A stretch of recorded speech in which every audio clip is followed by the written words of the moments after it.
Bismillahirrahmanirrahim. Esselamu Aleyküm ve Rahmetullah. Rehber Gündem'den iyi akşamlar. Efendim bu akşam çok özel bir konukla karşınızdayız.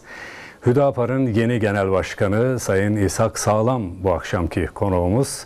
Efendim hoş geldiniz, şeref verdiniz. Teşekkür ederiz. Allah razı olsun. Hem yeni vazifeniz hayırlı olsun, hem yeni yönetiminiz hayırlı olsun. Şahsınıza, memleketimize, İslam alemine hayırlar getirsin diyorum. Teşekkür ederiz. Bizim açımızdan da bir ilk defa sizi burada ağırlıyoruz. İnşallah evet, istifade edeceğiz. İzleyicilerimizden sorusu olanlar da Twitter hesabımıza sorularını gönderebilirler. İshak Sağlam Rehber TV'de etiketine sorularınızı gönderebilirsiniz. Çok merak edilen konu var. Bir kere kamuoyu sizi tanımak istiyor işin doğrusu. İshak Sağlam kimdir? Hüdapar'ın yeni genel başkanısınız. Kısaca sizden kendinizi takdim etmenizi istiyorum çok kısa. Sonra başlayalım. Buyurunuz. Evet. Bismillahirrahmanirrahim. Ben de başlamadan evvel bu nazik davetiniz için teşekkür ediyor. Size ve Rehber ailesine selamlarımı yolluyorum. Eyvallah, sağ olasınız. İshak Sağlam, kendimi avukat olarak tanıtıyorum. 1990 yılında Dicle Üniversitesi Hukuk Fakültesi'ne mezun oldum. Evet. 90'dan beri avukatlık hizmetiyle uğraşıyorum. Ama 2000'den sonra sivil toplum kuruluşlarıyla beraber biraz hizmetimiz oldu. Mustazafteri kurduk. Evet. İzleyicilerimiz zannediyorum Mustazafteri bilirler. Bilirler. Evet. Mustazafter aslında Mustazafter hareketine dönüştükten sonra Hüdapar oldu. Evet. İzleyicilerimiz daha çok Mustazafter hareketi belki kulaklarına gelmiştir. Evet, Mustazafter'i kamuoyu biliyor aslında. Yani biliyor, daha evet. çok Mustazafter'de de önemli hizmetlerimiz oldu. 2007-2017 yılları arasında bir uzletimiz oldu. Evet. Yoktuk. 2007'den itibaren de Hüdapar bünyesinde genel başkan danışmanı olarak görev yaptım. Bu kongrede de Evet. genel başkan seçtiler bizim delegeler. Allah razı olsun. İnşallah hayırlara vesile olur. Eyvallah, çok teşekkürler. Şimdi tabii hem Hüdapar'a dair merak edilenler var, hem de memleketin yığınla sorunu var. Yerel seçimden Kürt meselesine, dış politikaya, özellikle gündemde bir af tartışması var. Bu meselelerin birçoğunu sormak istiyorum zamanımız el verdiği kadarıyla, ama önce Hüdapar'dan başlayalım. Şimdi Hüdapar Türkiye siyasetinde önemli bir yer tutuyor. 2012'nin sonlarından itibaren varlığını hissettiriyor. Şimdi yeni bir yönetimle karşı karşıya kamuoyu, bizler de aynı şekilde. Hüdapar'ın bu yeni dönemde önceliği nedir, hedefleri nedir? Şu an için bizimle paylaşabileceğiniz hususlar nelerdir? Evet. Şimdi ilk günden beri biz ilkeler üzerine siyaset yapan bir parti olduğumuzu dile getirdik. Evet. Biz lider partisi değiliz. Bir şahsın peşinde, şahsın sürüklemesiyle oluşmuş bir parti değil. Bizim toplumumuzun bir gerçeğidir. Bizim misyonumuz. Aslında belki 5-6 yıldan itibaren Hüdapar olarak halkın huzurunda bulunuyoruz ama evet, bizim kadrolarımız yıllardır, belki de 30 yılı aşkın bir süredir toplumumuza hizmet eden bir kadrodur. Demin de bahsettiğim gibi öncelikle Mustazafter hareketi olarak da kendini gösterdi. Bugün Hüdapar olarak hizmet etmeye çalışıyoruz. evet. Önceliğimiz aslında biraz da orada bahsettiğimiz gibi ilkeler üzerine siyaset yapmanın bir sonucu olarak liderinin değişmesiyle, genel başkanın kadrolarının değişmesiyle öncelikleri değişmiyor. Belki bu biz yapan özelliklerimizden biridir. Bizden önceki arkadaşların bıraktığı yerden devam edeceğiz. Ama şu da bir gerçektir ki kadrolar yenilenince yeni bir heyecan ve yeni bir atmosfer imkanı da doğuyor. Bizim kadrolarımız da büyük oranda gençleşti. İnşallah bu genç kadroyla daha önce devraldığımızdan çok daha ileriye bunu götüreceğiz. Bu yeni arkadaşlarımızla beraber. Evet. Önceliğimiz ne olur? Bizim uzun süredir dile getirdiğimiz bir sloganımız var. Biz önce insan, öncelik adalet diyoruz. Bunu demeye devam edeceğiz. Ama biz yeni bir partiyiz. Evet, belki uzun yıllar boyunca halkımıza hizmet yolunda mücadele ediyoruz. Ancak parti olarak yeniyiz. Ve bu nedenle eksikliklerimiz var. Teşkilat eksikliğimiz var. Bu süreç içerisinde Allah'ın izniyle eksik olan teşkilatlarımızı tamamlayacağız. Eğitimlerini tamamlayacağız. Evet. Bununla yeni bir ivmeyle inşallah halkımıza hizmet yolunda çalışmalarımıza devam edeceğiz. Evet. Şimdi Genel İdare Kurulu belirlendi ama bir başkanlık divanı henüz açıklanmış değil. Yakın zamanda açıklanır mı?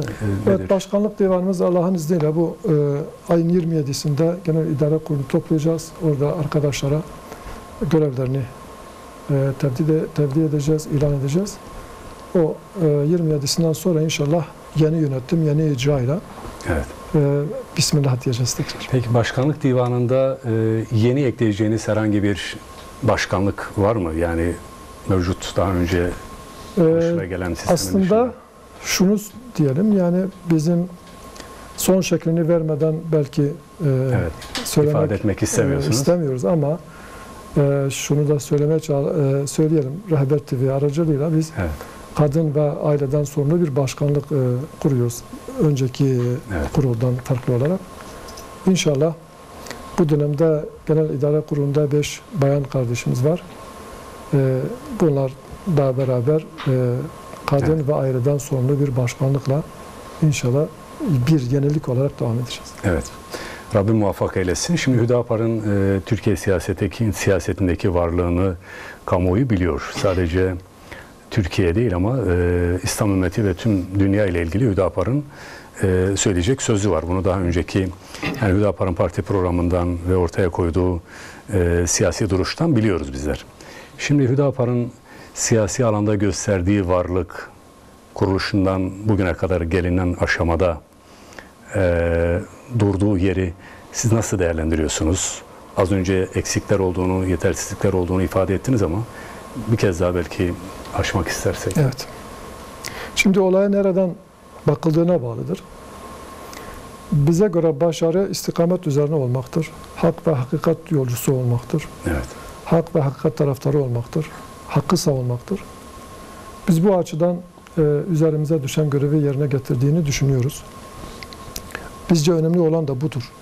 Evet. Hakikat sayılarla ölçülmez. O açıdan biz sayımızın ne olduğuna bakmadan daha önce bugüne kadar yaptığımız gibi inşallah hakikat yolcusu olmaya, hakka hak vermeye devam edeceğiz. Bu açıdan biz Türkiye siyasetine yeni bir değer kattığımızı düşünüyoruz. Türkiye siyasetinde şöyle bir anlayış var. Evet. Muhalefet partileri her alanda iktidarın karşısında duran, ona muhalefet eden bir grup, bir siyaset olarak anlaşılıyor. Biz bunu yıkmaya çalıştık öncelikle. Muhalefet demek her konuda iktidara karşı olmak demek değildir. Evet. Muhalefet demek ülkenin hizmetine olan, vatandaşların menfaatine olan hususları dile getirmek, takip etmektir. Biz bunu yapmaya çalıştık.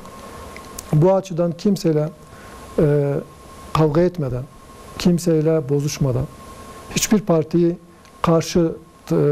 partinin karşıtlığında kendimizi konumlandırmadan doğru bildiğimiz yerde iktidar tarafından olsun, muhalefet tarafından olsun dile getiren doğruları biz desteklemeye ve onlara yardımcı olmaya çalıştık. Ama yanlışları da kim tarafından yapılırsa yapılsın bunun yanlış olduğunu haykırmaya çalıştık. İnşallah bunu yapmaya devam edeceğiz. Evet. Şimdi bu Hüdapar'ın savunduğu mefkurenin halktaki karşılığı yani hem nitelik hem de nicelik itibariyle baktığınızda yani Hüdapar birkaç seçim de geçirdi. Kimi zaman bağımsız adaylarla, kimi zaman parti olarak bu seçimlere dahil oldu. Evet. Siz az önce başarıyı istikamet üzere kalma olarak ifade ettiniz ama şimdi tabii ki siyasi bir hareketin elbette aldığı oy ya da toplumun kendisine gösterdiği teveccüh de değerlendiriliyor bu açıdan bakıldığında. Evet. Bu siyasi düşüncenin yani bu farklı, bu sıra dışı anlayışın halkın zihninde oluşturduğu durumu ya da varlığı sizi tatmin ediyor mu? Buna dair ne dersiniz? Evet, az önce de ifade ettiğim gibi bizim ilkelerimiz, duruşumuz, programımız gerçekten bir medeniyet projesidir. Evet. Bunu anlattığımız her şahıs, her grup bunu bu şekilde takdirle karşılıyor. Ancak sizin de belirttiğiniz gibi biz birkaç seçim geçirdik ama Evet. bizim bu duruşumuz, bu ülkelerimiz ve bu mefkuremizi karşılayacak, ona denk gelecek bir sonuç elde edemedik. Yani bunu da Evet. dile getirmek gerekir. Nerede eksiklik var? Bu hususta biz kendimizi halka niye anlatamıyoruz? Bu mefkureyi niye halkın önüne seremiyoruz? Bunu bir elimize alıp iyice bir değerlendirmemiz lazım. Belki önümüzdeki süreçte yapacağımız en önemli hususlardan bir tanesi de budur. Evet. Biz duruşumuz, ilkelerimiz ve programımızla diğer bütün partilerden farklı olduğumuzu, halka hizmet yolunda çok daha ileriye götürecek programımızın olduğunu biliyoruz. Ama bunu insanlara anlatmakta, kamuoyuna anlatmakta biraz eksik kaldığımızı düşünüyoruz. Evet. Tabii bu Belki bir bizim sürece bağlı bu. Belki Evet. Yani zaten bu tür işler sürece bağlı ama bizim şartlarımız, imkanlarımız sınırlıdır. Türkiye'de siyaset yapan partilerin şu anda mecliste bulunan partilerin evet. ne tür imkanlara sahip olduğunu da biliyoruz. Biz kendimizi onlara kıyaslayamıyoruz. Evet. Kendi imkanlarımızla, öz kaynaklarımızla bu siyaseti yapmaya çalışıyoruz. İnşallah bunu daha fazla gayret ederek, daha çok çalışarak, daha çok fedakarlıkta bulunarak kendimizi halkımıza tanıtacağız ve istenen seviyeye geleceğimizi düşünüyoruz. Eyvallah.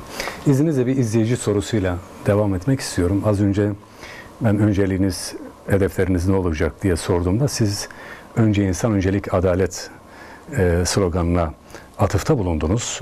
Hüdapar bunu çok öne çıkarıyor işin doğrusu. Şimdi izleyicimiz diyor ki bunu biraz açar mısınız? Yani niçin önce insan, öncelik adalet derken ne kastediyorsunuz?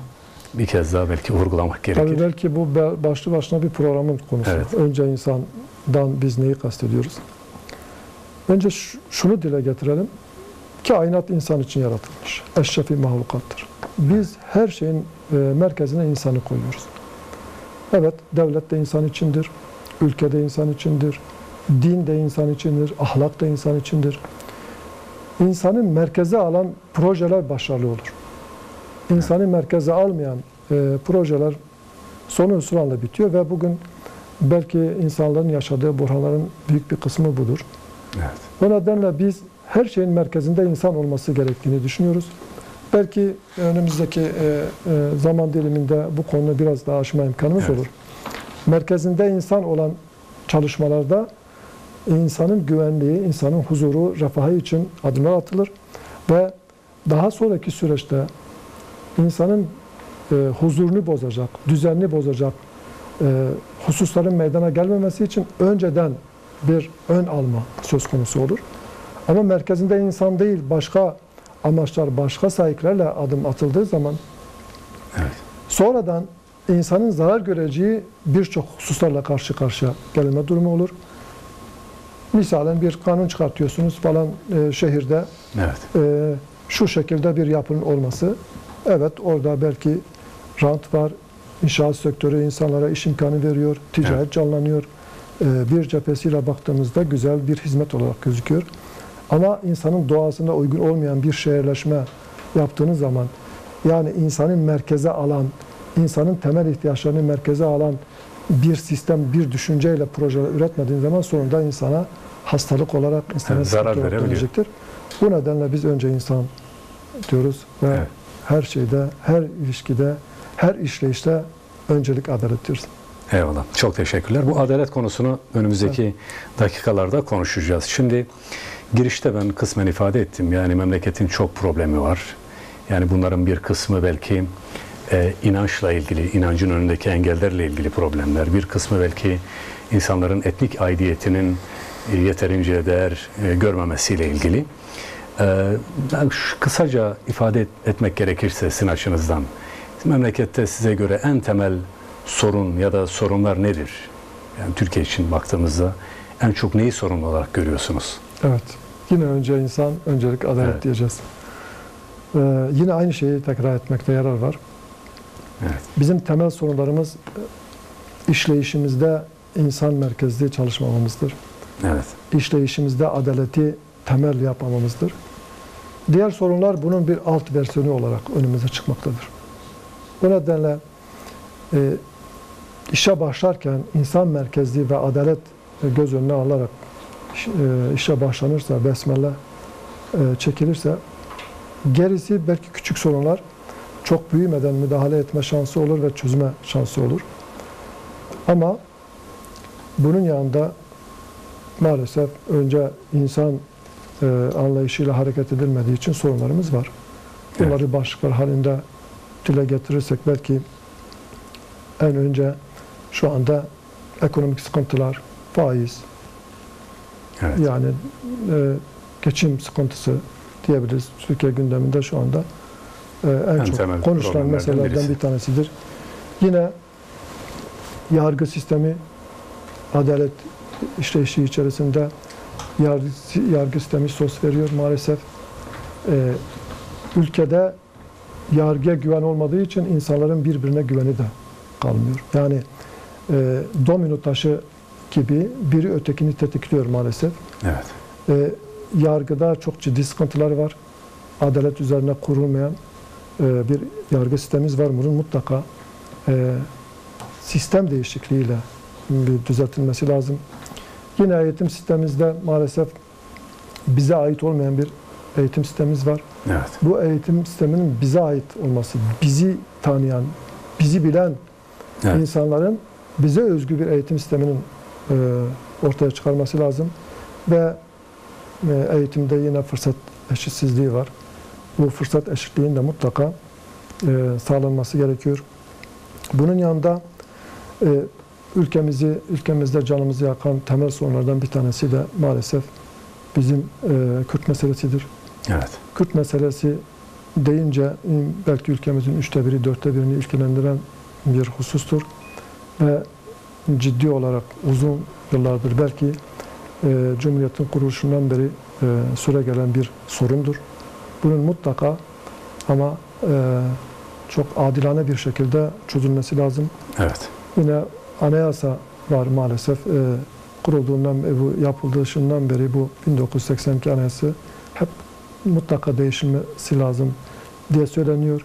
Yamalı bohça gibi onlarca kez değişti ama bunun Topyekun kurtuluş olmadı. mutlaka bundan kurtulmak lazım. Evet. Evet. Yani tabii bu ana başlıkları çoğaltmak mümkün. Biz bir kısmını biraz detaylandıracağız. Şimdi özellikle insana vurgu yaparken belki de bizim memleketimiz için, coğrafyamız için en temel problemlerden birisi insanın insan olarak merkeze alınmaması. Yani mesela işte Kürt meselesinin sebebi işte o etnik aidiyeti görmeme ya da bir başka etnik aidiyeti bir dayatma aracı olarak ortaya koyma. Sorunun temel şeylerinden birisi bu. Dediğiniz gibi yani iş insanla bitiyor. İnsana insan olarak bakmakla ilgili durumda bitiyor. Şimdi izleyicilerden çok sayıda soru var. İshak Sağlam Rehber TV'de etiketine Twitter'dan çok sayıda mesaj var. İzninizle ben buradan bir izleyici sorusu daha yöneltmek isterim. Evet, şimdi diyor ki Murat Çimender isimli bir izleyicimiz, ülkemizdeki hakim siyaset anlayışıyla Hüdapar'ın siyaset anlayışı arasında ne fark var? Aslında bu anlattıklarınız yetiyor ama belki kısa bir iki husus. Bu bizim söylemimizden önce atılmış bir mesaj. Evet. Aslında ona cevap verdik. Evet, birkaç dakika önce atılmış. Biz siyaseti halka hizmet aracı olarak görüyoruz. Halkımıza hizmet anlayışıyla hareket ediyoruz. Siyaseti partilerin birbiriyle kavgası ve savaşı olarak görmüyoruz. Evet. İyilikte yardımlaşmayı, yanlışta da birbirimizi hikmetle uyarmayı düşünüyoruz. Bu şekilde hareket ediyoruz. Bu konuda inşallah Türkiye siyasetine yeni bir şey katacağımızı da umuyoruz inşallah. Eyvallah. Rabbim muvaffak eylesin. Şimdi en önemli gündem başlığı işte bu adaletle ilgili problemler, yargıyla ilgili sorunlar. 15 Temmuz darbe girişiminden sonra bu konu çok gündeme geldi. Herkes konuştu, bir şeyler söyledi, söylemeye de devam ediyor. Halihazırda meclisteki bir parti tarafından bir teklif hazırlandı. Kamuoyu bunu af olarak görüyor, af teklifi olarak değerlendiriyor ama bir ceza indirimi teklifi aslında. Bu teklifin çözüme ne kadar hizmet ettiğini düşünüyorsunuz? Oradan başlamak isterim. Çünkü çok konuşuluyor, tartışılıyor. Her gün yeni şeyler söyleniyor. Evet.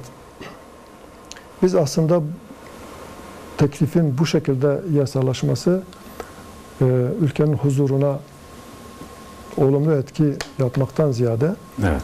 biraz daha kaos ortamına doğru sürükleyeceğini düşünüyoruz. Evet. Neden? En başta şunu söyleyelim. Bu teklifte Türkiye'de 50 bin zehir tacirinin dışarı çıkartılması var. Evet. 50 bin zehir taciri. Bunlar her birisi bir kişiye bu işi satmıyor. Bu ürünü, her elindeki ürün neyse.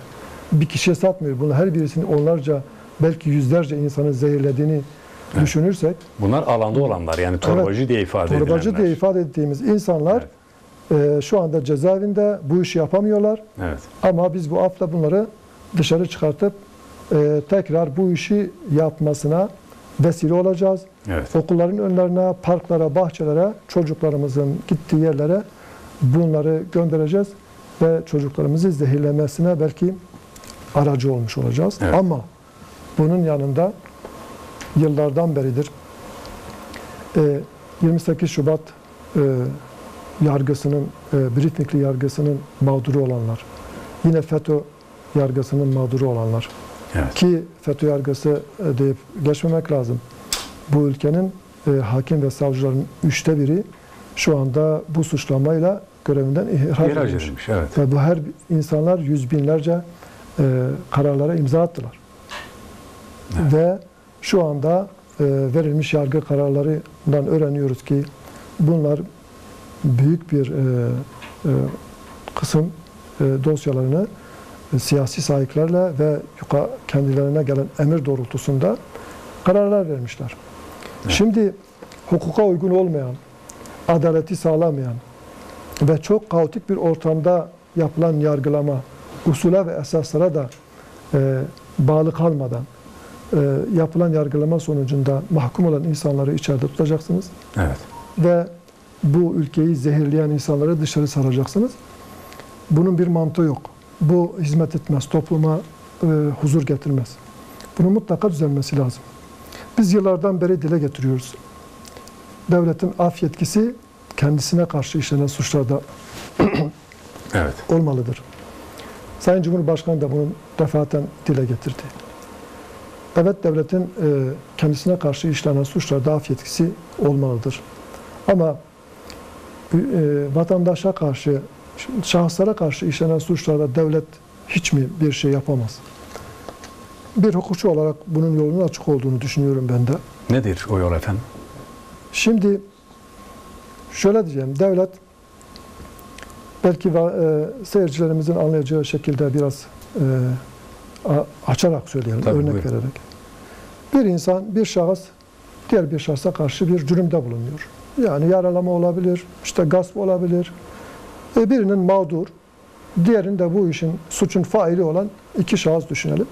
Evet. Devlet diyor ki, suç işleyen şahsa diyor, sen evet bir şahsa karşı suç işledin, mağdur oldu. Ama ben kamu güvenliğini sağlamakla görevliyim. Evet. Sen bir de bu kamu güvenliğini sarstın. Kamunun huzurunu bozdun. Ben de devlet olarak ek olarak sana bir ceza veriyorum diyor ve bizim şu anda Türkiye'deki cari ceza sistemine göre hapis cezası veriyor. Evet. Şimdi bu sistemde ceza alanlar evet gidip hapiste yatıyor. Belki ailesiyle beraber çile çekiyor. Ama mağdur olanlara bir şey yok. Mesela yaralanmış olan bir şahsın uzvunu kaybetmiş veyahut da öldürülmüş bir şahsın geri getirilmesi veya diyet ödenmesi gibi bir müessese şu anda sistemimizde bulunmuyor. Evet. Şimdi devlet şahıslara karşı işlenen suçlarda diyor ki ben işte şu suçu işleyenleri ben affedeceğim. Ama mağdurlara herhangi bir şey yok. Biz mağdurlara mutlaka acılarını dindirecek, onları teselli edecek ve belki de husumeti giderecek bir yolla bu işi yapması gerektiğini düşünüyoruz. Evet. Nedir bu yol? Son zamanlarda işte bizim hukuk sistemine uzlaşma ve işte arabuluculuk gibi 2 tane müessese girdi.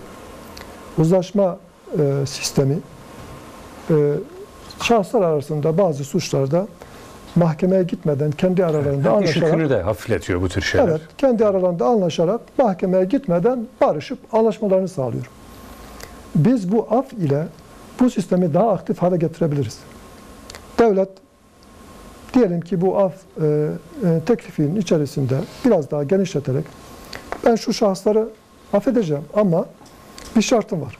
Evet. Gideceksiniz, mağduru razı edeceksiniz. Mağdurla görüşeceksin, anlaşacaksınız, konuşacaksınız ve bir anlaşma metnini hazırlayın, getirin, mahkemenin önüne koyun. Biz bunu da af kapsamına alalım. Mağduru razı etmeden, anlaşmadan bana gelmeyin diyebilir. Çok makul bir teklif, çok önemli aslında. Yani sizin belki vurgu yapmak istediğiniz şey şu, yani inancımızın, İslam'ın hukuk sisteminde de bu var. Evet, ben ona gelecektim. Yani o önemli bir Şimdi nokta. bizim sistemimizde, bizim inancımızda ve kültürümüzde yüzyıllardır yapıla gelen bir husus aslında. Evet. Bir mahallede, köyde, ilçede taraflar arasında bir husumet oluştuğu zaman Evet. şehrin ileri gelenleri, işte belki alimleri, kanaat önderleri bir araya gelip tarafları çağırır, her birisini dinler. Evet. Örfe göre kime ne düşüyorsa, kim ne kadar kusurluysa kusuruna göre birbirlerini dünyalık veyahut da özür dileme şeklinde birbirlerini barıştırarak yerlerine gönderirler. Ve Bu toplumsal barışın tesisi açısından da önemli. Ve aynı zamanda bu toplumsal barış ve huzurun gelmesi için de bir aracı olmuş olur. Şu andaki sistemde evet fail belki ceza alıyor Evet. ama mağdura bir şey yok ve barışma da yok. Evet. Görüyoruz ki bazı durumlarda cezasını çektikten sonra dışarı çıktığında husumetler kaldığı yerden devam ediyor. Daha doğru. büyük kavgalara, daha büyük belki suçlara vesile oluyor. Biz belki bu kanunla, bu kanun teklifiyle bu uzlaşma müessesesini daha da geliştirerek, mağdurları ikna ederek, mağdurları razı ederek ve barıştırarak da bu Evet. afın kapsamının genişletilmesini gerektiğini düşünüyoruz. Evet, şimdi tabii bu önemli şeyler, bunlar söylediğiniz şeyler. Türkiye'de hiçbir siyasi partinin bu şekilde bir teklif ortaya koyduğuna ben şahit olmadım. Evet. Bunu hükümete ya da bir şekilde kamuoyuna yazılı olarak da bunu deklare edecek misiniz? Herhangi bir rapor ya da benzeri bir teklif şeklinde bunu ifade etmeyi düşünür müsünüz? Şimdi hukukçu arkadaşlarımız bu konuda çalışıyor inşallah. Evet. Eğer bize bir görev düşerse biz bu hususta bir rapor şeklinde veyahut da kanun teklifi şeklinde gerekli merciye veyahut da hükümete sunmaya hazırız. Evet. Şimdi sormak istediğim konu şu aslında, hani Hüdapar ne öneriyor diye ifade ettiniz kısmen ama biraz daha açmak isterim. Şimdi şöyle ki Cumhurbaşkanı Erdoğan bugün grup toplantısında bu konuyla ilgili bir şey daha söyledi. Bu teklif kamuoyunun gündemine geldi. Bir şekilde meclise geldi. Görüşülecek komisyonlarda genel kurula gelecek falan tartışmalarla beraber. Dedi ki mahşeri vicdanı rahatlatacak bir düzenlemeye evrilmesi için talimat verdim. Bu mealde bir cümlesi oldu. Bu mahşeri vicdanı tatmin etmekten kastı tabii Sayın Cumhurbaşkanı'na sormak lazım ama buradan devam ettirecek olursanız bu mahşeri vicdanın rahatlaması, toplumsal huzurun, refahın temini açısından o bahsettiğimiz 28 Şubat ve FETÖ yargısının neden olduğu mağduriyetler üzerinden hali hazırda bu çileyi çeken insanlar, onların yakınları, bunlar tabii çok ciddi bir rakama da tekabül ediyor. Bir kişi bile olsa aslında bu önemli ama 30 yıldır bu ızdırap yaşanıyor. Nereden başlamak gerekir? Yani ivedilikle çözüm isteniyorsa ne yapılmalı bunlarla ilgili? Şimdi Sayın Cumhurbaşkanı'nın bu konudaki ifadeleri öyle gözüküyor ki bir adım öne geçmiş durumdadır. Daha önce devlet sadece kendisine karşı işlenen suçlarda af yetkisini kullanabilir. Evet. Şu anda bu belki sözler bunun inşallah yakın zamanda belki bir çözüme kavuşacağının da işaretini veriyor. Evet. Evet, bu belki bir sistem sorunudur. Biz adaletten, yargıdan, hukuktan bahsederken soyut olarak sadece kitaplarda geçen hususlarla konuşmamamız lazım. Evet. Ülkemizin bir gerçeği var. Onlarca yıldır bizim yaşadığımız toplumda gördüğümüz kadarıyla insanlar yargıya güveni yok. Aralardaki husumetleri kendi aralarında çözmeye uğraşıyor. Güven kalmamış. Evet. Şimdi bu ortamda işlenen suçları biraz da suçları işlendiği şartlarla değerlendirmek gerektiğini düşünüyoruz. O nedenle bu af sözleri konuşulur olduktan sonra artık geri dönüşü bence de yoktur. Mutlaka bunun şöyle veya böyle Bir sonuca varacak. mutlaka sonuca varması gerekir. İnsanları bu beklentide çok daha fazla tutmamak lazım. Sadece 28 Şubat ve FETÖ yargısı değil. Aslında sistem iyi oturmadığı için diğer alanlarda da belki çok daha fazla dile getirilmeyen mesela bir tapu meselelerinde bile çok büyük adaletsizliklerin olma durumu söz konusudur. Evet. Bunları da Aileyi göz koruma önünde- kanunu üzerinden yaşanan mağduriyetler hakeza. Mutlaka bunları dile getirmek lazım. Ve yeni bir başlangıç yapmak için de bu affın mutlaka ama özellikle yargıyı bir siyasi cezalandırma aracı olarak kullanan FETÖ yargısı ve 28 Şubat yargısının mağdur ettiği insanları mutlaka bunun içinde yer alması lazım. Yoksa asla istenen sonuca ulaşamaz. Böyle bir irade görüyor musunuz? Yani Türkiye'nin işte son 30-40 yılıyla hesaplaşacağını, 28 Şubatçılarla, onların ortaya koyduğu zihniyetle gerçekten hesaplaşılacağını düşünüyor musunuz? Yani böyle bir irade çıkar mı bu süreçte? Vallahi görünürde bir irade olduğu beyanı var ama icraata baktığımızda hiç öyle bir irade olduğu gözükmüyor maalesef. Evet. Neticede FETÖ yargısı ve FETÖ'nün etkisini konuşunca onlarca yıldan beridir Türkiye'nin güvenlik bürokrasisi ve istihbaratına Evet. ele geçirmiş bir müesseseden bahsediyoruz. Bir şebekeden bahsediyoruz. Ve onlar hala kullanılıyor. Şu anda terörist diye yargılanan ağırlaştırılmış müebbet cezalarla Evet. çarptırılan insanların oluşturduğu güvenlik bürokrasinin hafızası olduğu Evet. gibi yerine duruyor ve insanlar şu anda güvenlik bürokrasisi bu hafızayı kullanarak insanlara fişliyor, insanları bir yerde konumlandırıyor ve gerekirse cezalandırıyor.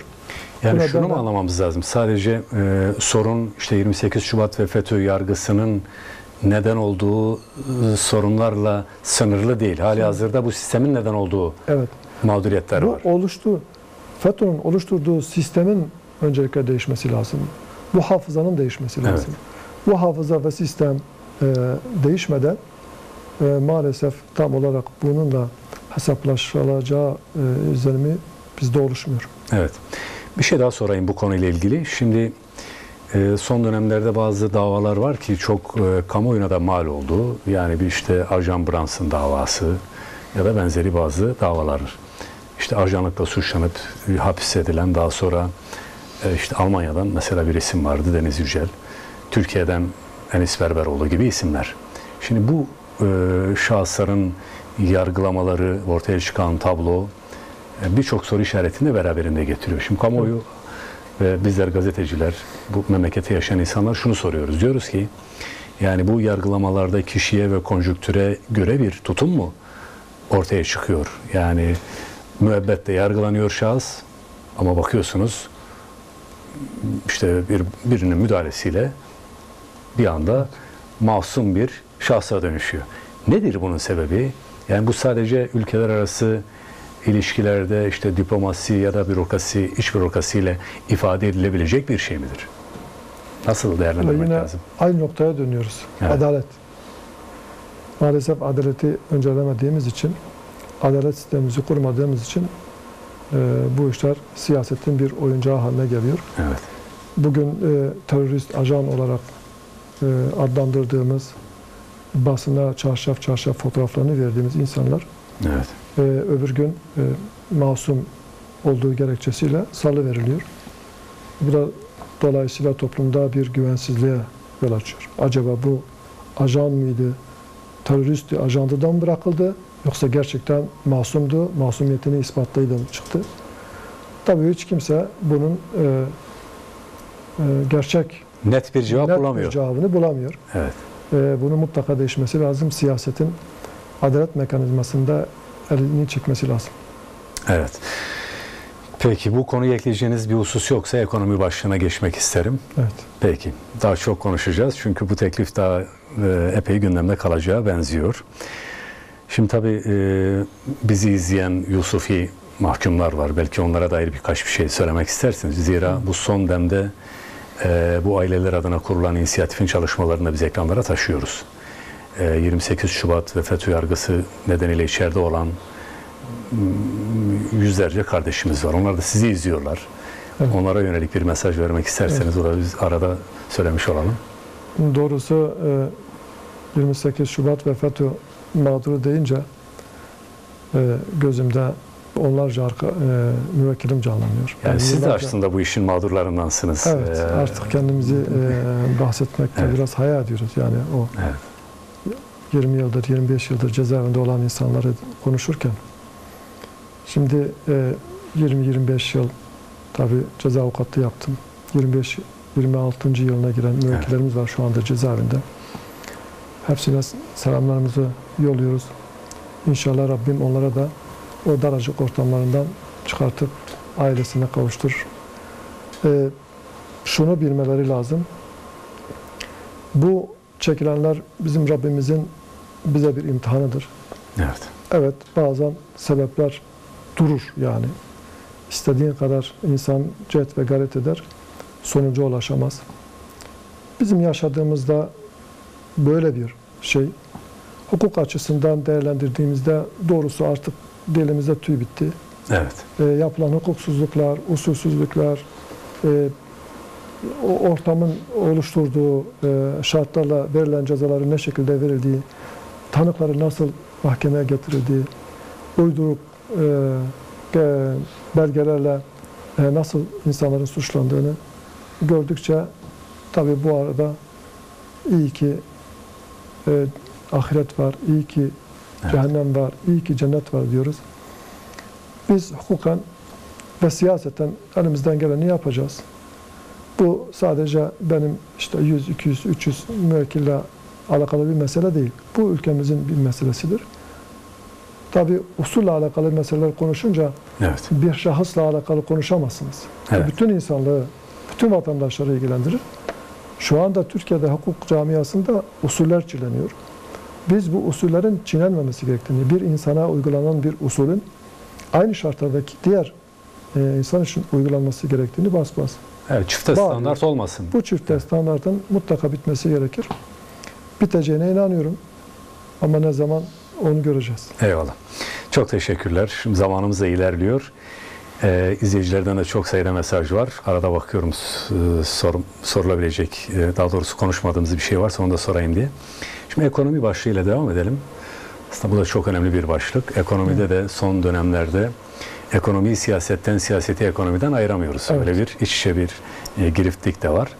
Bu piyasayı etkileyen ciddi bir süreç yaşanıyor. Yani vatandaşın direkt cebini, belki geleceğini, ekmeğini ilgilendiren bir durumla karşı karşıyayız. Siz bunun nedenini neye bağlıyorsunuz ya da nedenleri nedir? Neden bir anda döviz kurunda ciddi bir dalgalanma oluyor ve sonra vatandaşa bunlar yansıyor? Şimdi birazdan tasarruf tedbirleriyle ilgili yapılanları konuşacağız belki. Nedir bunun sebebi? Yine sistemle ilgili bir problem mi? Maalesef evet. Yine insan merkezli bir sistemimizin olmamasından kaynaklı durumları yaşıyoruz. Evet, yine sistem sorunu bizim şu anda Türkiye'de yine bize ait olmayan dışarıya ait olan Evet. faizli bir kapitalist sistemi biz bu iktisadımızda kullanıyoruz. Temel sorunumuz bu aslında. Evet.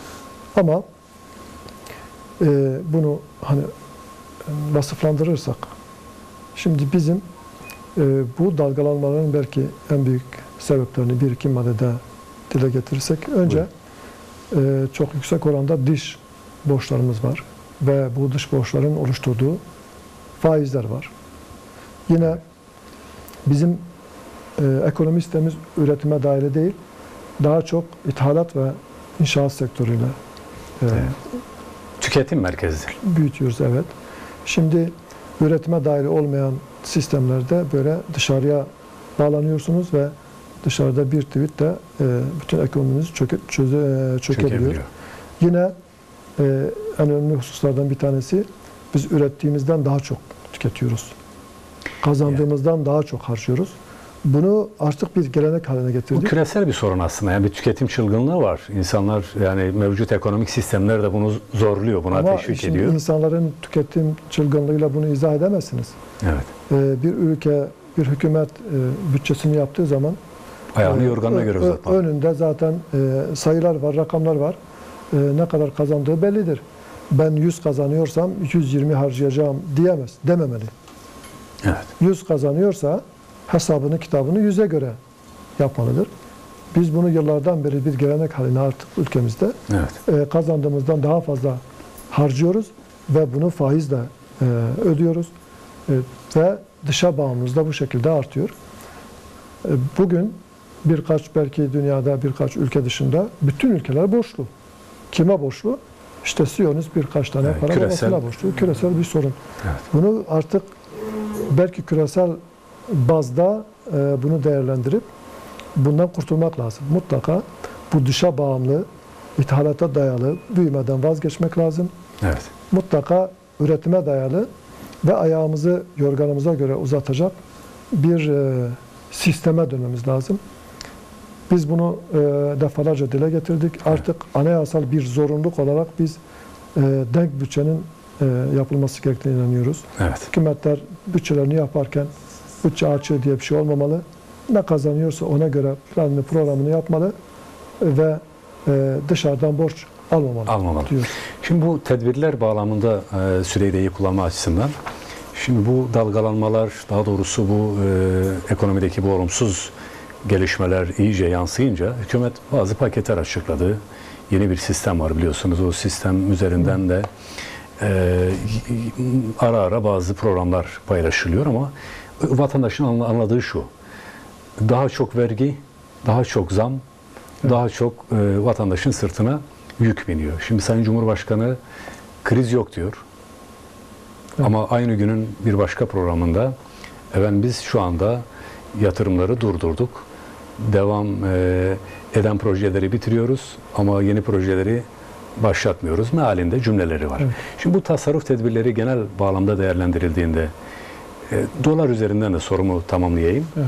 Yani vatandaşa dolarını bozdur, ekonomiye katkı sağla ya da falan filan iş adamları filan firmalar %10 indirime gidin. Herkesten bir indirim beklentisi var. Evet. Devlet üzerine düşeni yapıyor mu? Soru mu? Evet. Evet, asıl sorun da o zaten. Evet. Devlet bence üzerine düşen görevi yerine getirmiyor. Bir kere dediğimiz gibi biz ithalata dayalı, ithalatı teşvik eden düşünceden mutlaka sıyrılması lazım. Üretime dayalı ve dış borçtan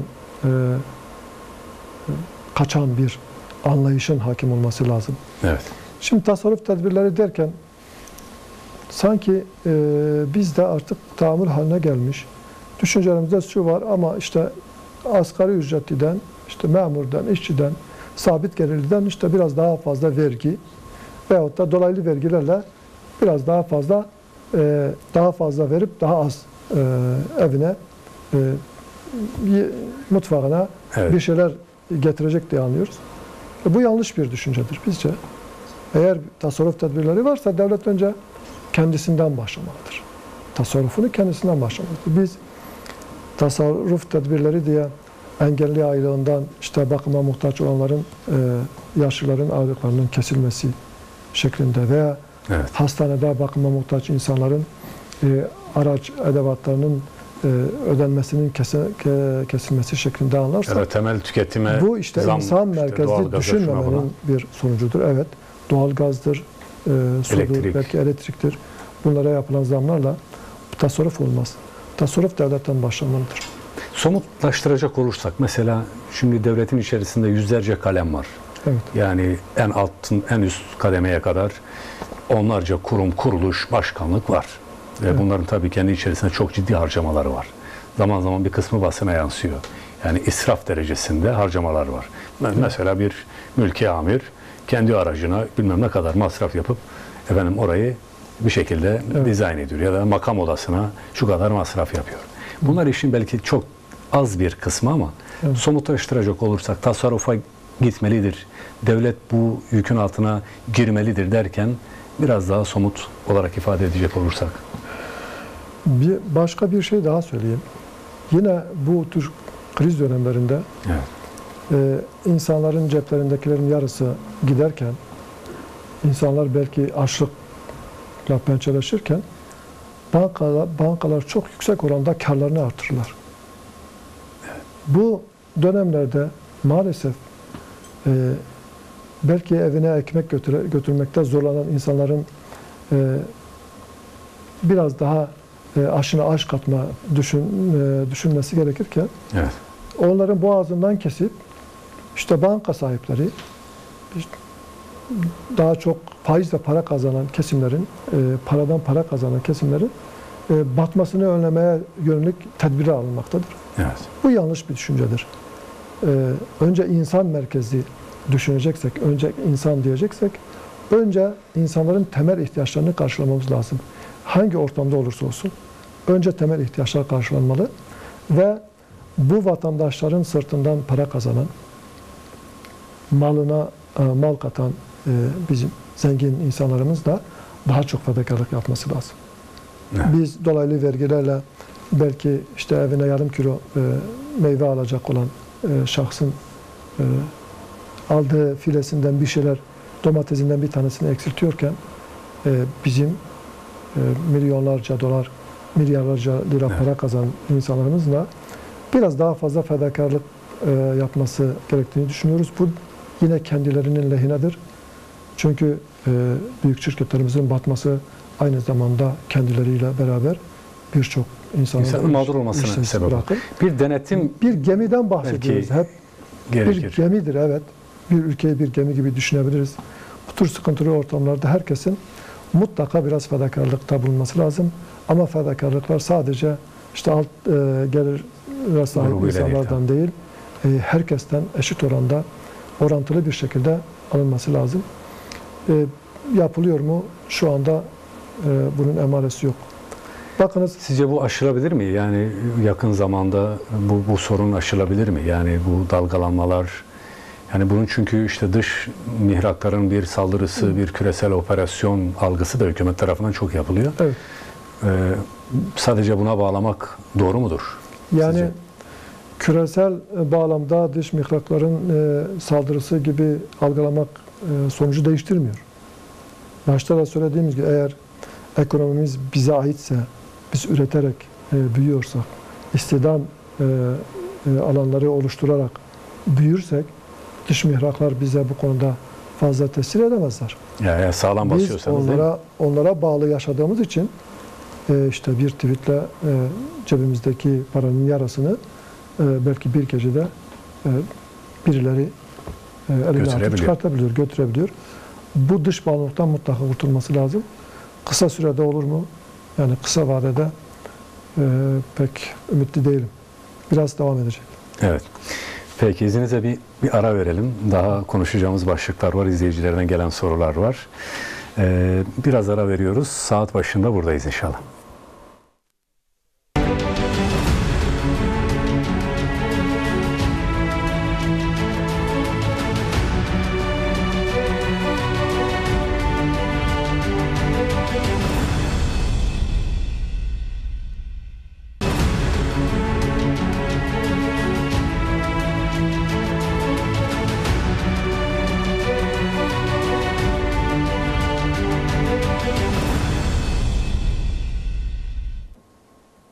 Efendim yeniden birlikteyiz. Hüdapar Genel Başkanı Sayın İshak Sağlam'ı ağırlıyoruz bu akşam.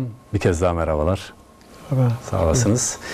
Birinci bölümde birçok konu konuştuk. Şimdi önümüzde bir yerel seçim var. Evet, henüz daha erken ama şimdiden hareketlilik başladı. Evet. Siyasi partiler açısından toplumda yavaş yavaş bunları konuşmaya başlıyor. Mart ayında yapılacak seçimler. Başladınız mı çalışmalara? Şimdi yeni yönetim var tabii. Bu süreç nasıl işleyecek sizin açınızdan? Hedefiniz nedir bu yeni seçim öncesinde?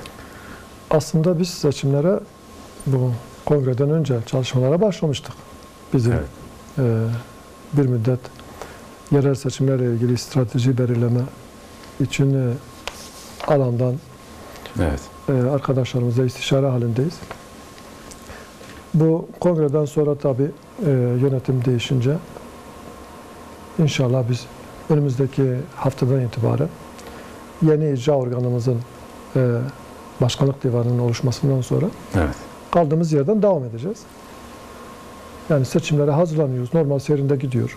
Bu yerel seçimler milletvekili seçimlerine nazaran biraz fazla gayret ve ince elemek gerekiyor. Bu nedenle biz biraz önceden başladık. Devam ediyoruz şu anda. Herhangi bir fikir oluştu mu şu anda sizin açınızdan? Yani bölgesel ya da lokal ya da Türkiye geneli girme, yine bununla beraber herhangi bir blokla ittifak ya da bir siyasi partiyle ittifak, bu tür konular konuşuluyor mu sizin açınızdan? Tartışıyor musunuz? Şu an itibariyle biz sadece işimize bakıyoruz. Bütün ülkede seçime girmek için arkadaşlarımıza istişaremizi devam ediyoruz. Normal seyrinde gidiyor. Ama tabii meşhur deyişle siyasette bir gün uzundur. Evet, daha erken bazı şeyler için önümüzde belki. daha bir süreç var. Önümüze ne tür şartlar gelir bilmiyoruz. Önümüzde herhangi bir ittifak açısından, seçime girme stratejisi açısından net bir plan ve program ortaya koymuş değiliz. Sadece normal seyrinde seçimlere hazırlanıyoruz. Ama önümüzdeki süreçte önümüze neler gelir, ne tür projeler önümüze gelir. Bunları gördükten sonra inşallah yetkili organlarımızla oturur, bir karara varırız. Tabii Hüdapar'ın daha önce yerel seçim tecrübesi var. Yani lokal bazda da olsa. Genel seçimde bir Türkiye geneli bir deneyimi var. Bu tabii halktan dönüşler açısından değerlendirdiğinizde tabanınızdan, seçmen kitlenizden seçimlerle ilgili öneriler, tavsiyeler ya da beklentiler bağlamında değerlendirdiğinizde öne çıkan bir şey var mı? Bu dönüşler nasıl oluyor size? Önceki bölümde biraz izah etmeye çalıştım. Bizim mefkuremiz, ilkelerimiz, programımız bu halkın bizzat kendisini anlatıyor. Halkın sorunlarına çözüm üreten. Gerçekten sorunlarımızın büyük bir kısmına çözüm diyebileceğimiz bir programımız ve bir duruşumuz var. Ancak belki de biz 2012'den işte kuruluşundan çok kısa bir süre sonra yerel seçimlere hazırlanma durumunda kaldık. Teşkilatlarımızı bütün ülke çapında tam kurmadan birkaç seçime girdik. Bunların dezavantajlarını yaşadık. Kendimizi halka tam anlatamadık. Belki enerjimizin bir kısmını kuruluş aşamamızı tamamlamak üzere kullandık. Evet, şu ana kadar seçimlerden gördüklerimiz bizim bu duruşumuzu ve ilkemizi halka vereceğimiz hizmeti karşılayacak türden değil. Bunu aşmaya çalışıyoruz. İnşallah kendimizi daha çok anlatarak, halkımıza daha çok inerek, kendimizi tanıtarak, programımızı tanıtarak, hizmetlerimizi tanıtarak gereken teveccühü de elde edeceğiz diye düşünüyoruz. Evet. Şimdi tabii bir yerel yönetimler bağlamında değerlendirdiğimizde yerel yönetimlerle merkezi yönetimlerin bir takım ayrışma noktaları var. Türkiye'de öteden beri şöyle bir anlayış da var. Birçok seçmen yerelde farklı bir irade ortaya koyuyor ama genelde başka bir irade ortaya koyabiliyor. Evet. Hüdapar yerel yönetimlere nasıl bakıyor? Yerel yönetimlerde siyasetin merkezine neyi koyuyor? Neyi önceliyor yerel idareler açısından değerlendirdiğinizde? Evet. Dediğiniz gibi yerel yönetimler hizmet alanlarıdır. Yani, genel seçimlerle kıyaslanmaz. Evet. Belki daha önce icra organı da meclisten çıktığı için önceki sisteme göre Evet. biraz hizmet odaklı bir söylemle genel seçimlere, milletvekili seçimlerine hazırlanma ihtimali vardı. Evet. Durumu vardı daha doğrusu. Hı hı. Fakat bu başkanlık sistemine geçtikten sonra artık meclisin icra yetkisi kalktı, direkt Evet. başkana bağlandı. Bu açıdan artık mecliste siyaset üretilecek. Genel siyaset üretilecek. Ve bunun için insanlar söylemlerini buna göre düzenleyip halkın huzuruna çıkacaklar. Ama yerel yönetimler hizmet alanlarıdır. Doğru aday, dürüst aday, çalışkan aday ve gerçekten halkına hizmet etmek isteyen adaylara vatandaşların oy vermesi lazım. Yani yerel seçimler bu yönüyle genel seçime göre biraz daha öne çıkacak. Biraz daha öne çıkacak, biraz daha farklı bir hizmet alanıdır. Biraz çalışmaları da biraz daha farklıdır. Biz de halkımıza daha çok hizmet etmek için projelerimizi oluşturup halkımızın önüne çıkacağız bu yerel seçimlerde. Dileriz Evet. halkımız bizim bu hizmet anlayışımızı oya çevirir. Eyvallah. Bakalım süreç neyi gösterecek, İnşallah. hayırlar getirsin diyelim. Şimdi yerel seçim konuşuyoruz ama tabii memleketin çok temel bir problemi daha var. Girişte kısmen siz de ifade ettiniz o temel problemleri sayarken. Bir Kürt meselesi var ve bu mesele çok can yaktı, çok belki insanların geleceklerini kararttı. Hala da bir sorun olarak önümüzde duruyor. Bu meseleye dair yani tanımlandırmada bile, nitelendirmede bile çok farklılıklar göze çarpıyor.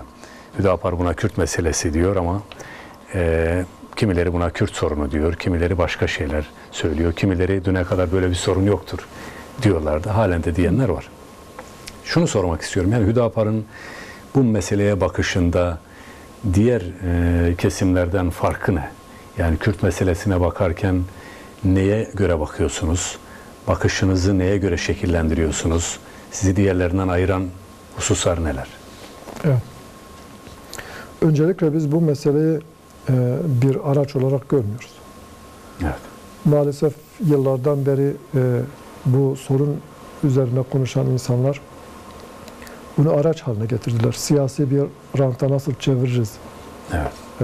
Diye düşünerek hareket ettiler. Biz bunun çok yanlış olduğunu düşünüyoruz. Bu konuyla ilgili konuşunca biz inancımızın gereğini yerine getiriyoruz. Belki dinimizin bizden istediği hususları dile getiriyoruz. Biz ilkelerimizin istediği şeyi dile getiriyoruz. Evet. Bu herhangi bir kavme mensup olmak veya olmamakla alakalı bir mesele değil. Evet. Bu bize göre bir inanç meselesidir. Biz bu şekilde bakıyoruz. Hı hı. Ülkede evet 80-90 yıldan beridir bu ülkede bir kısım insanlar yok muamelesi gördü. Yok muamelesinin ötesinde büyük gadra uğradı. Evet. Bunun artık bitmesi lazım. Evet, yanlış bir şekilde başladık ama bu ilelebet devam edemez. Bunun bir yerde durması gerektiğini düşünüyoruz. Aslında çözüm çok basit. Herkes kendisi için ne istiyorsa kardeşi için de bunu isteyecek. Yani bir de Bu yeni çok bir basit bir Türkiye'den yeni Türkiye söylemleri Evet. gündemdeyken tabii bunun Yani eğer yeni bir başlangıç taşıması yapacaksak Türkiye'de bu Kürtlerin dil ve kimlik meselesinin mutlaka halledilmesi lazım. bunu aşar mısınız biraz? Şimdi dil ve kimlik meselesi derken tabii dil biraz daha anlaşılıyor da hani Evet. Hüdapar çok farklı şeyler söylüyor. Siz belki ifade edeceksiniz. Yani kimlik meselesinden kasıt nedir? Onu biraz açar mısınız? Şimdi dil meselesi evet herkesin ana diliyle istediğinde ana diliyle eğitimini alması şeklinde belki açıklanabilir. Evet. Kimlik meselesi de her kavmin kendine ait bir kültürü var. Türklerin de bir kültürü var, Kürtlerin de bir kültürü var, Arapların da bir kültürü var. Kültür o sosyolojik yapının beraberinde getirdiği her ne varsa bir kültür diyoruz. Evet. Ve bu sonuçta bir kimlik oluşturuyor. Şimdi Türklerin kültürünü koruma adı altında ne gerekiyorsa Ne ülkede yapılıyorsa. yaşayan diğer halklara da aynı şeyin verilmesi lazım. Ben kendim için, ben kendi dilimi rahatlıkla romanlarımda, şarkılarımda, okullarımda, medresemde kullanabiliyorsam, başka bir dili konuşan insanların da mutlaka o hakka sahip olduğunu kabul etmem lazım. Nedir bunun önündeki engel? Yani yıllardır mesela anayasada işte bir etnik vurgu var. Evet. Yani bunlar çok konuşuluyor. Niçin bir adım Evet. atılmıyor? Burada yine bir o bahsettiğimiz yani rejim ve sistem merkezli yani bandı başa saracağız belki ama böyle bir Evet, gerçeklik. maalesef bandı tekrar başa saracağız. Aslında ilk başlarda bu şekilde Evet. başlamadı. 1920'ye kadar Türkiye'de Kürtler ve Türkler diye iki ayrı unsur kabul ediliyor ama iki ayrı birbirinin rakibi, birbirinin düşmanı iki ayrı unsur olarak görülmedi. Doğru. Kardeş ve bu ülkenin birer parçası olarak görüldüler. Ana unsurlar. Ana unsur olarak görüldüler. Sonradan değişti. Nasıl değişti? Ülkenin sistemi iki temel sütun üzerine kuruldu. Bir laiklik, öbürü Türklük. Ulusçuluk bağlamında. Ulusçuluk. Bir ulus devlet anlayışıyla hareket edildi. Şimdi laiklik üzerine hareket ederken, oradaki refleks çalıştırılırken Türklerde, Kürtlerde, Araplarda ülkede ne kadar dindar insan varsa Evet. ben Müslümanım, dinimi yaşamak istiyorum, dinimin gereğini yerine getirmek istiyorum diyen varsa hepsi beraber gadre uğradılar, zulme uğradılar, belki öldürüldüler. Bertaraf edildiler. Ama Kürtler fazladan bir de Kürt oldukları için aynı şeyi yaşadılar. Bizim yakın tarih, çok da uzak tarih değil. Bu olayları yaşayan insanlarımız var. Evet. Yanlış başladık. Bunu ilelebet devam ettiremeyiz. Bir akan bir nehrin önüne bir baraj kurabilirsiniz. Bir müddet baraj o suyu tutar. Sen tamam ben hallettim artık bu suyu durdurdum diyebilirsin. Evet. Ama bir aşamadan sonra o biriken yığınlar, biriken sorunlar, biriken sorular o sedi yıkar devirir ve Nerede etkisi düğümleniyor çok olur. burada? Yani şimdi tabii ki bu 100 yıllık bir mesele belki daha geçmişe Evet. götürülebilir ama Türkiye'deki yeni rejim açısından değerlendirdiğimizde evet yani son 80-90 yıldır böyle bir hakikat var. Ancak bu süreç içerisinde özellikle AK Parti hükümetleri döneminde bazı şeyler değişti. Yani bunu da inkar etmemek lazım. Evet. Bazı şeyler olumlu bir gelişme olarak önümüzde duruyor. Ama öyle bir şey ki bir anda çıta yükseliyor sonra dibe vuruyor. Yani işte çözüm süreci denildi hatırlarsanız. Geçmişte bazı atılımlar oldu. Ama öyle bir noktaya geldi ki şimdi Kürtlerin bir sorunu yoktur. Ortada bir terör sorunu vardır. Dolayısıyla Kürt vatandaşlarımızın bir problemi yoktur aşamasına tekrar geldi. başa döndü. Başa döndü. Burada mesele nerede düğümleniyor? Yani bu bir konjüktüre göre ortaya çıkan bir siyasi irade olarak mı göze çarpıyor yoksa temeline dokunulamadığı için mi? Yani ne gibi sebepler var sizce burada? Aslında Sayın Cumhurbaşkanı bu işte çözüm iradesini bence ortaya koydu. Evet. Ama yanlış temeller üzerine başladığı için bu gitmedi ve biz baştan itibaren bu işin yanlış başlandığını dile getirdik. Neydi yanlış efendim orada? Yanlış yapma şöyle diyebiliriz. Şarta bağladı Kürtlerin haklarının verilmesi, birilerinin silah bırakılmasına bağlandı. Bu yanlıştı. Temel haklar herhangi bir şarta bağlanamaz. Eğer bir hak varsa bunun mutlaka verilmesi lazım. İstenmeden verilmesi lazım. Evet.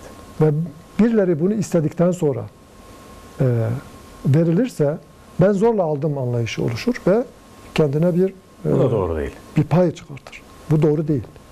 Temel hakların mutlaka ama istenmeden kimin hakkı neyse herkes hakkı oranınca pay alması lazım sistemde. Bu yapılmadı. Yanlış başlanınca sonuçta gördüğümüz gibi tekrar başa döndük. Ama bu yol kapalı değil. Evet. Sayın Cumhurbaşkanı da geçmişte bu irade ortaya konmuşsa tekrar bu irade ortaya konulabilir. Ve hiçbir şarta bağlanmadan ortaya kavimlerin sadece Kürtlerle ilgili konuşmak istemiyorum. Bu sadece Kürt meselesi değil. Evet, Kürtler ülkenin önemli bir kesimini oluşturuyor. Çok büyük zulümler gördüler. Ama bu sadece Kürtlerle ilgili bir sorun değil. Bu insan hakları sorunudur. Bunu mutlaka insan hakları sorunu çerçevesinde değerlendirmek lazım. Evet. Bir kavmin hakkı neyse, ulus devlet üzerine kurulmamış devletler nasıl yapıyorsa, bizim üzerine devleti inşa ettiğimiz bu topraklardan önceki Osmanlılar, Selçuklular, Emeviler, Abbasiler, bizim geçmişimiz İslam tarihinde nasıl yapılıyorsa aynısını yine yapabiliriz. Ve kardeşçe daha önce yaşadığımız gibi yaşayabiliriz. Biz beraber bu topraklar üzerinde yaşayan insanlar yüzyıllarca kavim anlamında birbirleriyle hiç savaşmadılar. Ama şu anki gidişat sizin dediğiniz yerden çok uzakta. Özellikle o 15 Temmuz darbe girişimi ve tabii onun öncesinde biliyorsunuz o çatışmasızlık sürecinin bitmesiyle öyle bir noktaya evrildi ki şu anda daha çok milliyetçi bir söylem, daha çok milliyetçi bir refleks ve halihazırda da böyle gidiyor. Şöyle bir şey de zaman zaman gündeme geliyor. Deniliyor ki ya Kürtlerin hangi hakkı yok ki mesela? Ya bunu tabii ben dillendirirken bile utanç duyuyorum. Yani böyle bir şey ifade etmek bile hakikaten insanlıkla bağdaşmaz. Ama böyle bir anlayış çok normalmiş gibi de ifade ediliyor. Efendim siz ne olamıyorsunuz ki? Deniliyor. Şimdi bu açıdan değerlendirdiğinizde mesela Kürtler ne istiyor diye soru soruyorlar. Yani Kürtler ne istiyor? Kürtler ne istiyor size göre ya da ne o verilmesi gereken, hani istenmeden verilmesi gerekir diyorsunuz. En acil ya da en öncelikli şu anda talep bağlamında değerlendirdiğinizde. Evet. Maalesef tekrar başa döndük. Bu program sanki adaletle başladık, adaletle bitecek. Kürtler adalet yani istiyor. önce insan ve adalet sloganı öyle sıradan bir şey değil. Evet. O bir kez daha Yani görülüyor. Kürtler kelimenin tam anlamıyla bu ülkede adalet istiyor. Diğer insanlar, diğer Kürtlerin dışındaki, Kürtçenin dışındaki dili konuşan insanlar nerede, nasıl, ne şekilde bunu kullanabiliyorsa onlar da aynısını kullanmasını istiyor. Kendi kültürünü diğer kavimler nasıl yaşıyorsa Kürtler de aynısını yaşamasını istiyor. Yani bu vatandaşlık tanımı da dahil tabii buna değil mi? Yani bir şimdi öz olarak söylediğimizde tabii bu çıkıyor ama bunun altyapısı anayasadan geçiyor. Biz bunu anayasada tanımlamamız lazım. Anayasadaki işte Türkiye Cumhuriyeti'nde yaşayan, bu ülkede yaşayan herkes Türktür kavramı bir kere çok ilkel bir kavram. Yani Kürt, Türk, Arap, Acem, Laz, Çerkez hepsi Türktür. Bu artık bu söylemden vazgeçmemiz lazım. Bu söylemi terk etmemiz lazım. Gerçekten çok uzak bir tarih değil. 100 yıl öncesinde biz bunu bu şekilde dillendirmiyorduk. Kimsenin aklına da böyle bir şey gelmiyordu. evet. Biz bunu tekrar eski haline çevirebiliriz. Çok uzak değil. Belki hani karanlığın en koyu noktası, belki şafağa en yakın noktaları anlamında az önce bahsettiğiniz söylemlerin çok değişmesi, başa dönmesi bizi ümitlendirmesin. Ben ümitliyim. Bu soru mutlaka çözülecek. Evet. Ama mutlaka çözülecek. Bu sorunu dile getirmemizin en büyük nedeni biz birbirimizi hırpalamadan, ülke olarak daha çok zarar görmeden, daha çok insanlarımız yok olmadan bu işe bir son verelim. Bu anlamsız tanımlamalardan kurtulalım. Anayasamızda gerçekten bu ülkede yaşayan herkes vatandaştır kavramını getirelim. Hiç kavime vurgu yapmayalım. Bu ülkede 72 kavimden insan yaşıyor. Biz hepsini bir torbaya koymamız doğru değil. Bunlar zenginliktir aslında. İnsanın fıtratına da aykırı. Yani bu bir insanın aidiyetini inkar etmek Allah'ın bir ayetini inkar etmektir. Mutlaka. Evet. Bundan mutlaka vazgeçmemiz lazım ve çok zor değil. Çok zor değil. Evet. Biz bir zamanlar insanlar çok biz en ümitsiz olduğumuz dönemlerde, yanlış yapıyorsunuz dediğimiz dönemlerde, bugün bu iş olmaz diyenler çok ümitliydiler. Bu iş olacak diyorlardı. Biz şu anda da bu iş olacak diyoruz. Evet. Ama daha önce yapmaya çalıştığımız şekilde değil. Peki yeni dönemde Hüdapar Kürt meselesiyle ilgili nasıl bir çalışma yapacak? Yani bunu gündeme getirmeden tutunuz, buna dair çözüm önerilerine kadar. Siz bunu kendi çalışmalarınızın neresine konumlandırıyorsunuz bu meseleyle ilgili faaliyetleri? Aslında biz başta söyledim, biz bunu araç olarak görmüyoruz. Bu bizim temel insani görevlerimizden bir tanesi. Bu kavmin ismi Evet. Kürt değil, başka bir isimle adlandırılırsa biz aynı şeyleri söyleyecektik. Şu anda Kürtlerle ilgili meseleleri dile getirirken Kürt oldukları için değil. Yani aynı durumda Araplar ve Acemler veya herhangi bir kavim, Abazalar olsaydı aynı şeyi yine dile getirecektik.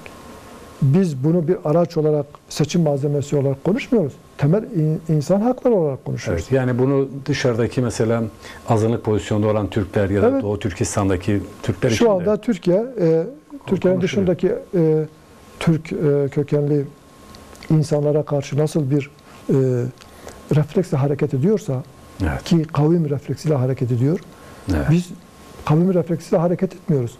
Biz insan olarak bu işi gündeme getiriyoruz. Biz insan hakları bakımından bunları görüyoruz. Evet. Temel insani değerler olarak görüyoruz. Bu nedenle özel olarak Kürt meselesine ayrılmış bir hususiyeti dile getirmek de çok bence gerçekçi değil. Evet. Bu temel insan haklarına dair bir husustur. Bunu sadece Kürtler, sadece bu ülkede yaşayanlar değil, bu sorunu bilen ve çözmede etkisi olabilecek her insanın mutlaka buna müdahil olması lazım. Mutlaka çözüm için bir şeyler yapması lazım. Evet. Bir yerlerde şöyle düşünelim, bir doğal afet var. Bu doğal afete insanlar hangi refleksle koşuyorsa, bir yangın var ortalıkta, onun söndürülmesi lazım. İnsanların canı yanıyor. Evet. Buna hangi refleksle hareket ediliyorsa, biz bu meselelere bu refleksle hareket ediyoruz. İnsanlarımızın canı yanıyor. İnsanlarımız ölüyor. Evet. Ve biz bu insanlarımız ölmesin, insanlarımız ötekileşmesin. İşin öbür tarafından biz bir de inanç değerlerimiz açısından bakıyoruz. İnsanlarımız inançsızlaştırılıyor. Bunun önüne geçmek istiyoruz. Evet. Evet. Şimdi burada tabii bu meseleye dair çok farklı söylemler ya da fikirler aslında var. Yani Türkiye'de sistem açısından baktığınızda bunu çoğu zaman bir güvenlik ve ekonomik problemlerin bir sonucu olarak değerlendiriyor. Bazı kesimler bunu sadece bir etnik aidiyet üzerinden ifade ediyor. Hüdapar'ın bakışı o açıdan biraz farklı. Yani hem inanç temelli hem belki başka şeyler. O zemine siz neyi koyuyorsunuz? Yani ölçü olarak, mihenk olarak sadece Kürt meselesinde konuşmuyoruz ama şu anda Kürt meselesi üzerinde söylediğinde ölçü olarak tam olarak neyi koyuyorsunuz onu belki bir kez Şimdi daha. dediğimiz gibi biz bunu sadece bir veçesi olan bir husus olarak görmüyoruz. Evet. Bunun içinde evet ekonomi var. Bunun içinde etnik meselelerle ilgili çözümler var. Bunun içerisinde bölgesel sorunlar var. Evet. Kültürel sorunlar var. İnanca dair sorunlar var. Yani Kürt meselesi deyince sadece bir yönüyle Sınırları aşan bir yönü de var mesela bunun. Sadece diğer dil parçalar. sorunu değil. Sadece coğrafya sorunu değil. Sadece ekonomik sorun değil. Bunlar iç içe girmiş sorunlardır. Hepsini birden değerlendirmek lazım. Evet. Dediğiniz gibi şu anda Kürtler 3-4 ülkeye yayılmış durumda. Evet. Ve her birisi de kendi ülkesinde sorun olarak görülüyor. Bu sıradan kendiliğinden oluşan bir şey değil. Zamanında ülkelere sınır çizenler bunu bilinçli olarak bu hale getirdiler. Ve ülkeleri hizaya çekmek için bunu araç olarak kullanıyorlar. İnsanlarımızın bunu artık araç olmaktan, maşa olmaktan kurtulması lazım. Evet. Temel insani değerlerle biz bu olaya bakarsak emin olun hiçbir yerde bu sorun kalmaz. Eyvallah. Teşekkürler efendim. Devam ediyoruz. Şimdi tabii biraz dış politikayı da konuşmak istiyorum. Çünkü yanı başımızda bir Suriye gerçeği var. Öte taraftan yine Irak, İran, diğer komşu ülkeler, komşu olmayan diğer uzak ülkeler. Bunlarla ilgili Hüdapar'ın dış politikaya dair siyasetini hangi esaslara dayandırdığını da bir kez daha sizden duymak istiyoruz. Çünkü dünya artık global bir köy. Yani evet. Siz yanı başınızda olanla da, kilometrelerce uzağınızda olanla da bir şekilde bir iletişim, bir ilişki içerisine giriyorsunuz çok yönlü olarak. Burada dış münasebetlere dair nasıl bir siyaset izlenmeli? Siz neyi savunuyorsunuz dış politikaya dair? Evet. Bildiğiniz gibi bugün dünyada dış siyasette şöyle bir şey hakim. Güçlü olan haklıdır. Evet. Ve şu anda Birleşmiş Milletler başta olmak üzere uluslararası oluşumların büyük bir kısmı bunun üzerine kuruludur. Evet. Güçlü olan kendi çıkarlarına uygun bir sistem oluşturuyor ve bu sistem içerisinde diğer zayıf ülkelerin kaynaklarını, yeraltı, yerüstü zenginliklerini almaya çalışıyorlar. Biz bu sistemin mutlaka değişmesi gerektiğine inanıyoruz. Evet. Artık bu dillendirilmeye çalışıldı. Belki 20-30 sene önce kimse Birleşmiş Milletler'deki bu 5 daimi temsilciyle ilgili meseleyi dillendirmemişti. Şu anda artık sadece biz değil, Evet. birçok ülke bunu dillendiriyor. Bu sistemin mutlaka değişmesi lazım.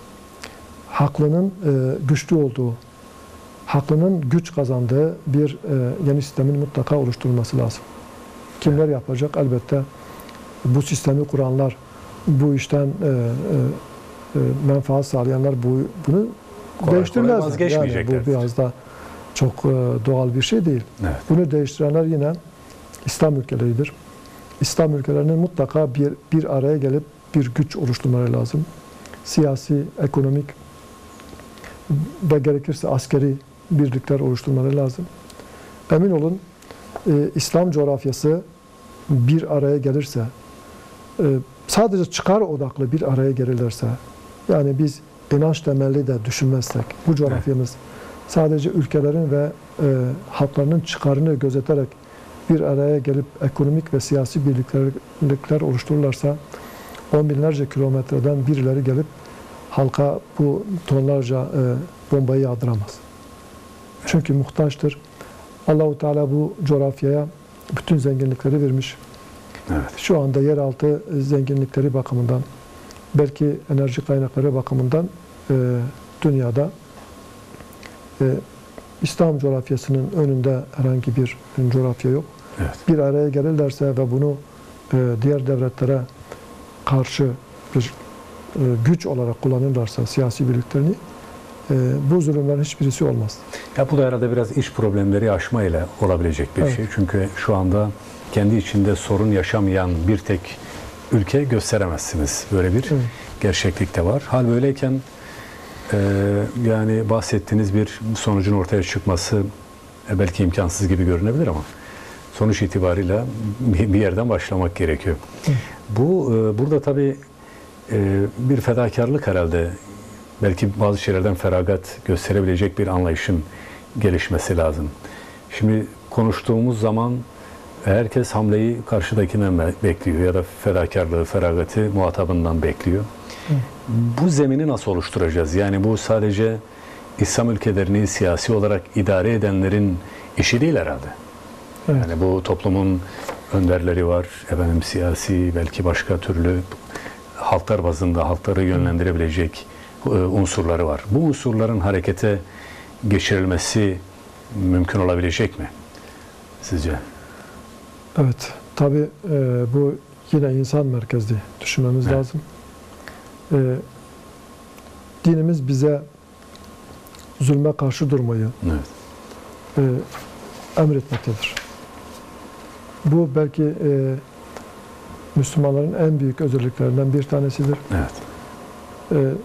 Zulüm kimden gelirse gelsin, kime karşı yapılırsa yapılsın, Müslümanın görevi bunu bertaraf etmektir. Evet.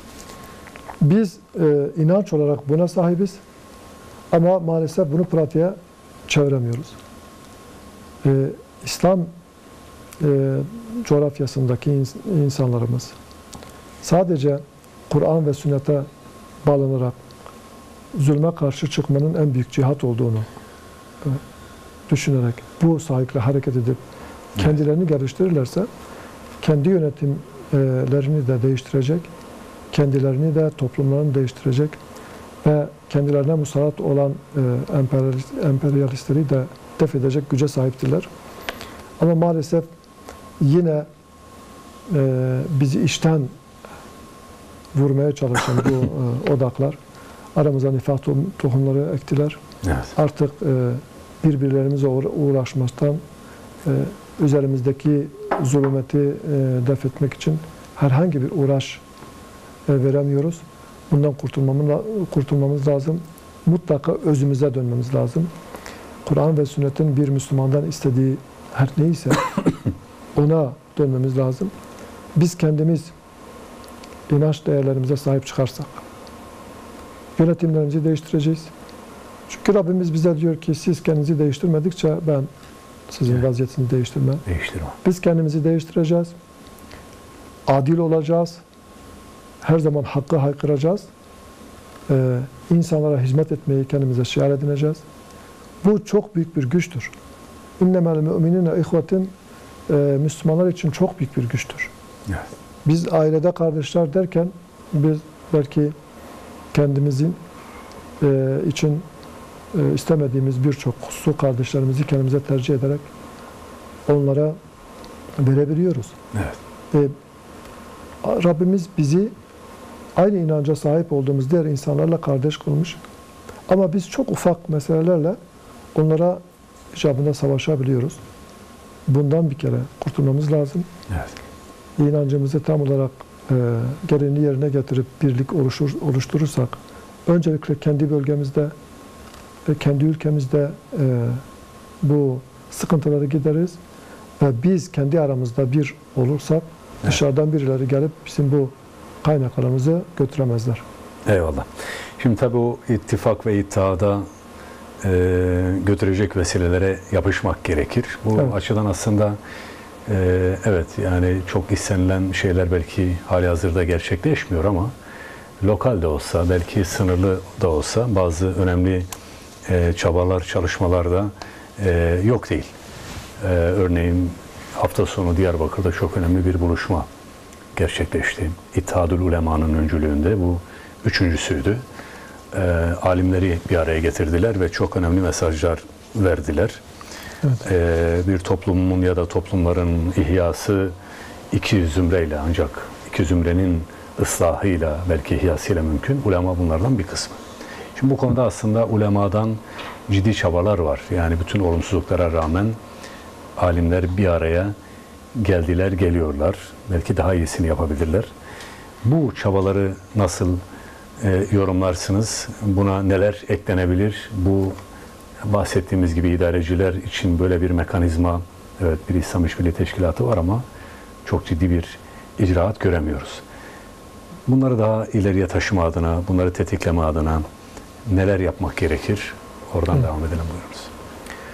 Evet, bu alimler peygamberlerin varisleridirler. Bu vesileyle peygamberler tabi toplumları değiştirmek için görevlendirilmişlerdir. Alimlerin de bir fonksiyonu toplumu İslam'ın istediği ölçüde değiştirmeye yönelik rehberlik etmektir. Bu çalışmanın çok önemli olduğunu ben de düşünüyorum. İnşallah hayırlara vesile olur.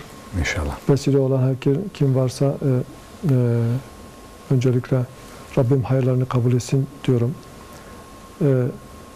Alimlerin kendi toplumlarında görevleri diğer insanlardan biraz daha farklıdır. Farklıdır, evet.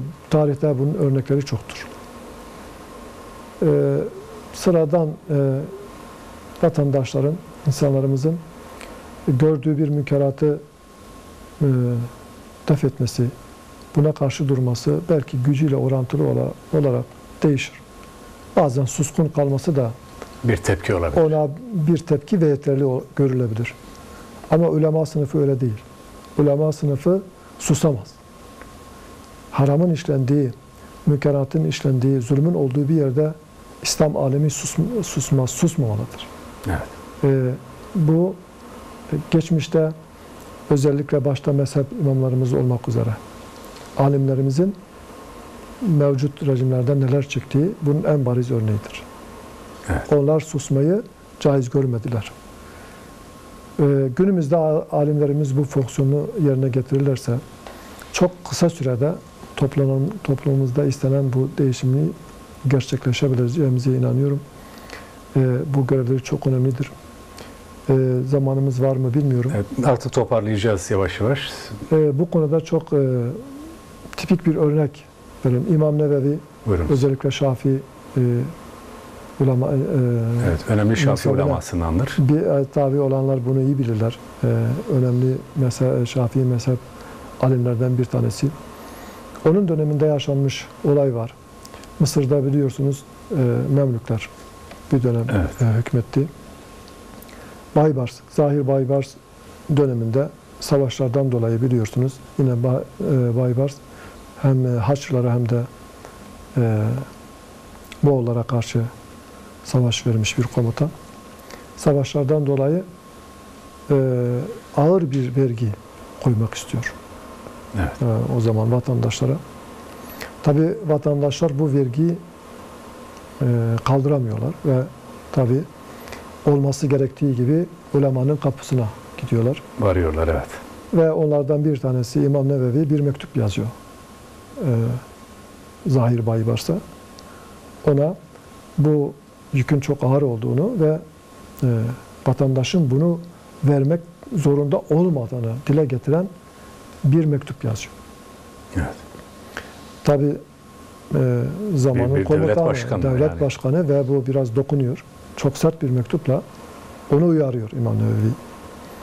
Sen nasıl oluyor da cihada karşı çıkıyorsun?